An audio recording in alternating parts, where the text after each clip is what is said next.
ये summary series के 12 chapter का पार्ट 2 है। इससे पहले वीडियो में हम आवेश और विद्युत धारा के बारे में जाने थे। अब हम जानेंगे विभवांतर के बारे में। ठीक है, विभवांतर क्या है, यानी कि वोल्ट। देखिए, कोई भी करंट, जैसे कि मान के चलिए यहाँ पे कोई भी आवेश होगा, ठीक है, जैसे एक तार है, ठीक है, अगर ये एक वायर दिया हुआ है और यहाँ से हमको यहाँ तक करंट लाना है, तो विद्युत धारा किसको बोलेंगे? इलेक्ट्रॉन के प्रवाह, यानी कि यहाँ जो इलेक्ट्रॉन होगा इसको हम इधर लेके इधर जाएगा तभी तो प्रवाहित होगा। अब विभव क्या होता है, विभवांतर क्या होता है? इस इलेक्ट्रॉन को धकेलने का एक तरह से काम करता है, ठीक ना। जैसे मान के चलिए, आप सोचिए क्या होता है, जैसे कि अगर कोई चीज़ यहाँ पे टंकी में पानी है, ठीक है, और यहाँ पे नल लगा रहेगा, तो देखिए जितना ऊपर रहेगा टंकी उतना स्पीड से गिरेगा पानी। अगर इसका ऊंचाई बढ़ाते जाएंगे तो पानी का प्रेशर ज़्यादा होते जाएगा। उसी प्रकार होता है विभव। विभव का काम होता है आवेश को, यानी जो इलेक्ट्रॉन होता है उसको धकेलने का काम। देखिए, इसका अगर हम डेफिनेशन को देखें तो डेफिनेशन में क्या लिखा हुआ है? एकांक आवेश को एक बिंदु से दूसरे बिंदु तक लाने में किया गया कार्य। यानी कोई आवेश है, जैसे कि मान के चलिए ये आवेश है मेरा, इस बिंदु से लेके इस बिंदु तक लाने में जितना कार्य किया गया उसी को हम लोग क्या बोलते हैं? विभवांतर, यानी विभव बोलते हैं। और जितना विभवांतर होगा उतना इलेक्ट्रिसिटी जाएगा। जैसे अगर वही वाला टैंकी वाला, अगर डिस मतलब उसके बीच का ऊंचाई को अगर हम क्या करेंगे, बढ़ा देंगे, तो स्पीड क्या हो जाएगा? जल्दी हो जाएगा। ठीक है, यानी विभव का काम क्या होता है? इलेक्ट्रॉन को पहुंचाना, आवेश को एक बिंदु से दूसरे बिंदु तक पहुंचाना।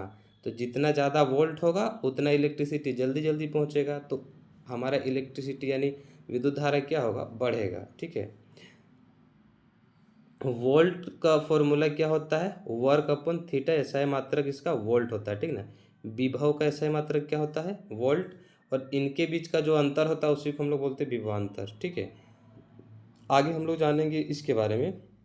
वोल्ट मीटर, जैसे कि करंट को यानी विद्युत धारा को मापने के लिए ए मीटर का यूज करते हैं, इसी प्रकार विभवांतर को मापने के लिए वोल्ट मीटर का यूज करते हैं, ठीक ना। अब देखिए, इस ए मीटर का जो प्रतिरोध था वो कम था, इसलिए उसको हम लोग श्रेणी क्रम में डाले थे, लेकिन इसका प्रतिरोध होता है ज़्यादा, इसलिए इसको हम लोग किस क्रम में डालेंगे? पार्श्व क्रम में। पार्श्व क्रम का मतलब क्या हो गया? देखिए, जैसे कि कोई एक मान के चलिए ये हमारा हो गया परिपथ है, तो पार्श्व क्रम में हम क्या करते हैं? ऐसे करके मानते हैं ना, ऐसे भी हो गया है ना। अगर बीच में ही डाल देते तो क्या हो जाता? श्रेणी क्रम हो जाता। ठीक है, तो आगे देखते हैं। वोल्ट मीटर का ये क्या प्रतीक है? ए मीटर का जैसे प्रतीक था वैसे वोल्ट मीटर का प्रतीक है। और फिर आगे हम लोग देखते हैं सेल। सेल क्या होता है? तो ये एक सरल युक्ति है जो विभवांतर को बनाए रखती है। जैसे कि अगर आप सेल को देखो तो एक में होता है पॉजिटिव और एक में क्या होता है? नेगेटिव। अब जैसे इसमें कनेक्ट करिएगा ना, तो ये इलेक्ट्रॉन इधर नेगेटिव वाले क्या करता है कि चीज करके आएगा, यानी कि ये क्या बना रहा है? एक तरह से विभवांतर बना रहा होता है। यानी विभवांतर को बनाए रखने की क्या है? एक युक्ति है, क्या? सेल। ठीक है, और विद्युत धारा उच्च विभवांतर से निम्न विभवांतर की प्रवाहित होती है, वही टंकी वाला। तो जितना उसमें विभवांतर रहेगा उतना स्पीड से क्या बहेगा? करंट। और यहाँ पे कुछ कुछ सिंबल दिया हुआ है, इसको आपको याद रखना है। तो सबसे पहले हम लोग देख लेते हैं, जैसे कि विद्युत सेल है, विद्युत सेल का प्रतीक ये वाला है ना। उसके बाद बहुत सारे जब विद्युत सेल जोड़ेंगे तो ये वाला प्रतीक हो जाएगा। ठीक है, ये कुंजी है, स्विच है। स्विच अगर देखिए अगर खुली है तो इसमें ब्रैकेट के अंदर में जो डॉट बिंदु नहीं रहेगा, और अगर बंद है तो डॉट बिंदु रहेगा। ठीक है, और ये बता रहा है हमको कि यहाँ बहुत सारा जो तार है एक दूसरे से निकला हुआ है। ये बता रहा है कि एक ऊपर से तार गया है। ये बता रहा है विद्युत बल। और ये बता रहा है प्रतिरोध। ये क्या है? प्रतिरोध। प्रतिरोध का मतलब विरोध करना। जैसे मान के चलिए ये वायर है, ठीक है, वायर में क्या जा रहा है? इलेक्ट्रॉन। तो इलेक्ट्रॉन जितना स्पीड से जाएगा विद्युत धारा बढ़ेगा। लेकिन प्रतिरोध का क्या करता है? वो उस इलेक्ट्रॉन को क्या बोलता है? इसे रोकता है, तो इसी को बोलते हैं प्रतिरोध।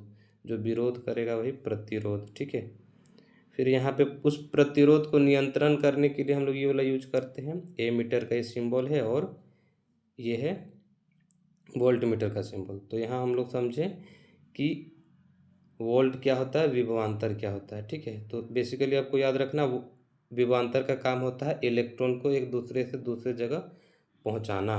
ठीक है, इस वीडियो में हम जानने वाले हैं ओम के नियम के बारे में। ओम का नियम क्या कहता है कि किसी विद्युत परिपथ में, जैसे कि मान के चलिए ये मेरा है एक विद्युत परिपथ, ठीक है, धातु के तार के दो सिरों के बीच का विभवांतर, दो तार लेते हैं, ठीक है ना, दो सिरा, एक सिरा मान लेते हैं ये है और एक सिरा मान लेते हैं ये, ठीक है।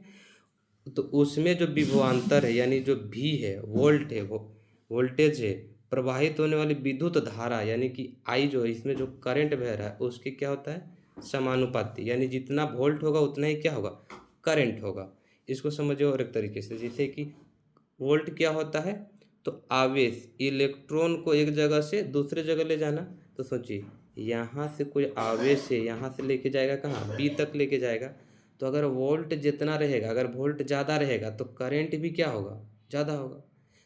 वोल्ट का काम होता है इलेक्ट्रॉन को लेके जाना, तो अगर ज़्यादा इलेक्ट्रॉन लेके जाएगा तो करंट भी क्या हो जाएगा, ज़्यादा ही लेके जाएगा। यानी कि जैसे जैसे वोल्ट बढ़ेगा करंट भी हमारा क्या होगा, वो बढ़ेगा। यही कहना चाहता है कौन, ओम का नियम। तो सिंपली है, अगर ले ले जाने वाला ज़्यादा तो जाएगा भी तो ज़्यादा। तो वही है कि ओम का नियम कहता है कि वो विद्युत धारा के क्या होता है, समानुपाती होता है। तो समानुपाती का मतलब क्या होता है, जैसे कि समानुपाती को हम लोग ऐसे दिखाते हैं, ठीक है ना, यानी ये किसके होता है, भी जो होता है समानुपाती होता है विद्युत धारा के। अच्छा अब देखिए यहाँ पे हमारा एक फॉर्मूला इसी से निकल के आता है, जैसे कि कभी समानुपाती हटता है ना तो एक नियतांक लगता है, नियतांक मतलब, तो यहाँ से नियतांक हमारा निकला है आर। आर क्या है, प्रतिरोध। आर एक नियतांक है जिसे तार का क्या कहते हैं, प्रतिरोध। अगर किसी तार में थोड़ा बहुत करंट कम हो जाता है, इसका मतलब अगर नहीं बह रहा है, तो यानी कि उसमें आर का मात्रा क्या हो गया होगा, ज़्यादा। ठीक है, इसे देखिए फॉर्म, इस डेफिनेशन के थ्रू हमारा बनता है ये भी बराबर क्या होता है, प्रोपोर्शनल होता है, समानुपाती होता है आई के। यानी अगर भी बढ़ेगा तो आई भी बढ़ेगा। ये कौन बोल रहा है, ओम का नियम। क्योंकि भी का काम होता है इलेक्ट्रॉन को ले जाना, और ले जाने वाला अगर ज़्यादा रहेगा तो जाएगा भी ज़्यादा। और इसी को जब प्रोपोर्शनल को हटाते हैं तो एक हम नियतांक लगाते हैं जिसको हम यहाँ पे आई लगाते हैं, तो हमारा एक फॉर्मूला निकल के आता है भी बराबर आई आर। ठीक है, ये समझ गए ओम का नियम क्या कहता है, यानी कि भी बढ़ेगा तो आर भी बढ़ेगा, इतना आपको याद रखना है। अब देखिए वहाँ जो हमारा नियतांक निकला था प्रतिरोध, जिसको हम लोग आर बोले थे, रेजिस्टेंस बोलते हैं उसको, ठीक है ना।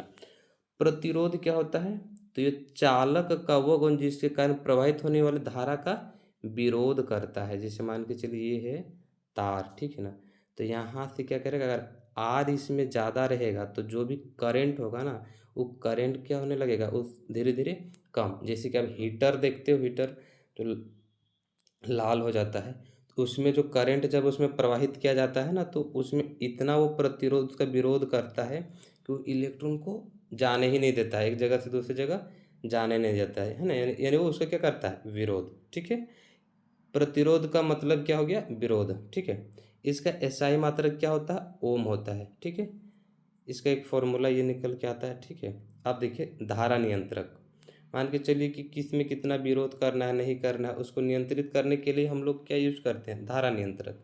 देखिए परिपथ में प्रतिरोध को परिवर्तित करने के लिए जिस युक्ति का उपयोग किया जाता है उसको बोलते हैं नियंत्रण। कभी किसी में ज़्यादा हम लोग यूज करते हैं प्रतिरोध, कभी कम। जैसे कि हीटर है उसमें कम कर देंगे तो बनेगा कैसे, तो उसमें हम लोग ज़्यादा यूज करते हैं। तो जिस युक्ति के थ्रू हम लोग प्रतिरोध को नियंत्रण करते हैं उसी को हम लोग बोलेंगे धारा नियंत्रक। ठीक है, अच्छा धारा नियंत्रक किन किन कारकों पे निर्भर करता है, तो देखो पहला, चालक की लंबाई के समानुपाती होता है। यानी कि अगर तार अगर लंबा रहेगा तो प्रतिरोध भी क्या होगा, धीरे धीरे बढ़ेगा, है ना। प्रतिरोध किन पर निर्भर करेगा, अगर लंबाई बढ़ाओगे तो प्रतिरोध भी क्या होगा, बढ़ेगा।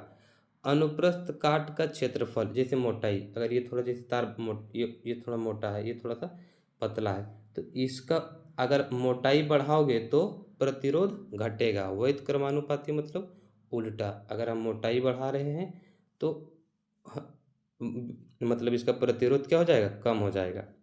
तापमान के समानुपाती हीट अगर बढ़ाओगे तो प्रतिरोध भी क्या होगा, बढ़ेगा। ठीक है। और एक है पदार्थ की प्रकृति पर भी निर्भर करता है ना, जैसे कि मान के चलिए लोहा में करंट कम जाता है, एल्युमिनियम में थोड़ा ज़्यादा जाएगा, चांदी में। अलग अलग पदार्थ की अपनी अपनी प्रकृति होती है, उसके हिसाब से भी प्रतिरोध मायने रखता है। ठीक है ना। तो ये हो गया हमारा, इस वीडियो में हम लोग जाने ओम का नियम क्या कहता है। आपको बस ये याद रखना है कि ओम के नियम के अनुसार क्या होता है कि अगर वोल्ट बढ़ेगा, अगर हम वोल्ट को बढ़ाएंगे तो करंट भी अपने आप क्या होगा, बढ़ेगा, क्योंकि वोल्ट करंट के क्या होता है, समानुपाती होता है। ठीक है।